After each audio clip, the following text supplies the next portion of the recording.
Good morning. My name is Bill Mullen, agronomist for Seed Consultants.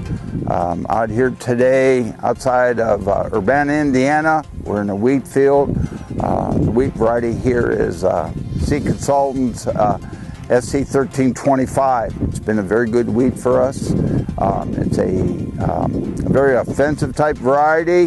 At the same time, it has, with the offensive characteristic to it, we have some issues out there that we need to treat as far as the fungicides to take care of it. I was walking through the field here a little bit earlier, and I saw we have some powdery mildew, some septorial leaf blotch, and as you could see later, some of these reddish-orange tips. These reddish-orange tips are what we call barley yellow dwarf. Barley yellow dwarf is a virus. It's not a fungicide, but it's a virus. And fungicides that we put on here to control these diseases won't control the virus.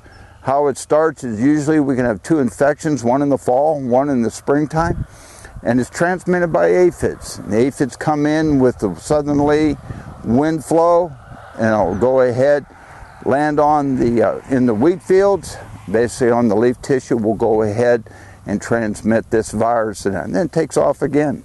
So yes, insecticides would be a help, but nobody knows when these aphids will go ahead and transmit the disease or the virus into the field and that. So this is what we're seeing, and the big thing about barley yellow dwarf, that tolerance or the control of that has to come from the genetics of the variety itself and that. So, you know, we're looking at a really nice stand of wheat here. Yes, we have a little disease. We're up here again, north Wabash, Indiana, outside of Urbana. And right now, when you look at these heads or so, these heads, you know, they're just basically have pretty much all have come out. But where are we at in relation to flowering? Well, for flowering to happen, we need to get these heads to extend about 4 inches above this flag leaf. And here's the flag leaf right here. You can see this head is starting to come up right now, but it still has a ways to go. So the big thing as far as flowering time is everybody starts thinking about head scab. Well, head scab will occur with 4 days continuous wet, humid type weather and that, all right? In our newsletters, well, I always put in there, you can go to the models from Penn State University, put in your zip code, and it'll tell you that weather pattern for 48 to 72 hours. And it's this time, with these conditions, that we may need to try to get an application of Prosaro on. Now, just because the heads are out right now, we're not ready for the Prosaro to come out. The critical time to apply Prosaro is when you start to see the anthers coming out from the middle of the head. When that starts to happen, that's when the Prosaro needs to go on. Prosaro, as a general fungicide, will give us a protection against that head scab. At the same time, it's also going to give us control of the other leaf diseases, powdery mildew, rust, septorial leaf blotch, and that. So we can control some of these diseases, but at the same time give us protection against head scab. Head scab has been a problem for us for over the years and that. It's really cut down on our yield. It's made the grain quality very poor. We have light bucket weights. It leads to other issues of mycotoxins, the vomitoxins and that, all right? So, you know, the big thing with the head scab is protecting against it so we don't have issues later on. And that, and it's real interesting that on a variety like this, very offensive, that, you know, we're a week away right now from before we start to see these anthers come out, before we start getting an application of Prosaro. So it's something there we just need to go out here in this northern part of Indiana, look at your fields of wheat and just see where you're at.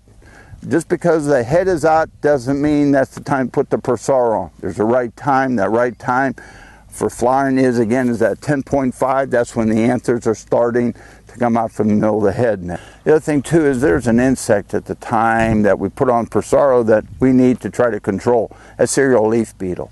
Cereal leaf beetle will basically suck out the green tissue of that leaf. And what it does, it leaves a frosted appearance in that. Well, a lot of people say, well, really, you know, that's really no problem. Well, the problem is we got to keep the flag leaf healthy. It's the flag leaf that basically is going to give us the nutrients to try to go ahead and go for that top end yield in that. So big thing right now is when we're putting on Persaro, think of also putting on an insecticide to control cereal leaf beetle. A lot of people are saying, where are we at as far as harvesting this week?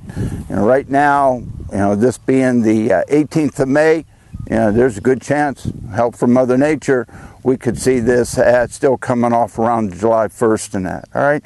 If somebody is thinking about taking off wheat and going for double crop soybeans, one thing is that 1 day's delay for planting double crop relates to the yield. So we need to get these double crop beans planted as soon as we can. All right.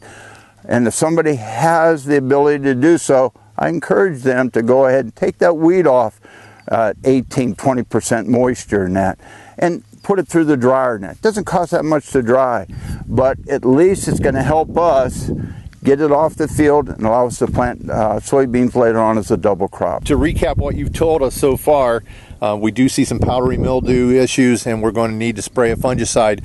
What other diseases do you see, and what timetable would you tell me to talk with our customer about when he should be spraying? Right now, yes, there's powdery mildew out here. I see some septoria leaf blotch, some Stagspora nodorium. All right, and these are basically leaf diseases that will go ahead and take out the flag. Okay, so we got to know that if we have wet, cool conditions, period of rain there, these diseases are going to move their way up from the bottom and work on the flag. The spores will basically move. Now we get sunshine out here and that'll keep those diseases down below, but it's just something to keep in mind. The big thing at this time of the year is for head scab.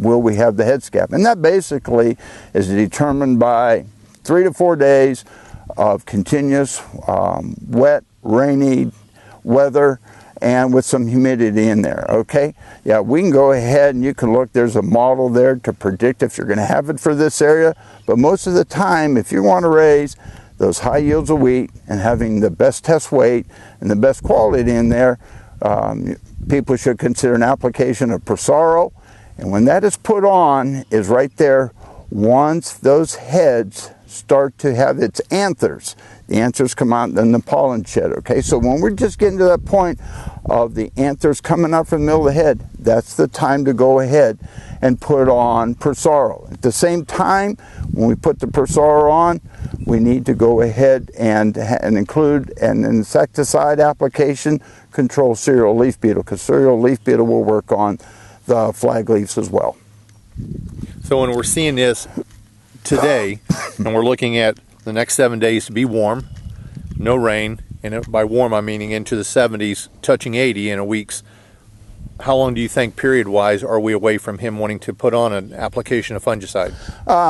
Let's say this right now, we get up there in the high 70s and 80s, okay, these wheat plants are going to grow, all right? So I told you earlier it might be a week before we start to see these anthers come out. We hit the 80s, Brian. It may be in 5 days that we'll start to see these anthers, and we'll start to see that timing is going to be right to put on Persaro, okay? The grower has to make that decision. If I don't have that wet, rainy weather and does that mean I'm not going to have head scab? Well, in years past, I'd say that's probably true, but I've also seen it, though, that if it becomes wet, rainy weather, even after it starts to shed pollen we still have had some head scab. So I'm encouraging people right now to go ahead, plant for that application of Persaro or Caramba at that time when the anthers are starting to come out from the middle of the head. And it just means that we're protecting the yield, while at the same time we're protecting the yield quality, or the quality of the grain. Well, Bill, like usual, I appreciate you bringing us out here and teaching us in the field. There's nothing better than to come out with the expert and talk about wheat. And I'm sure we'll pass this information on to all the customers that has wheat for Seed Consultants. And that's the bottom line, all right, is taking care of the customers, making sure the customer is getting the most he can out of that crop so that he can make that money and have those high yields and have a better, more income per acre with these high yields.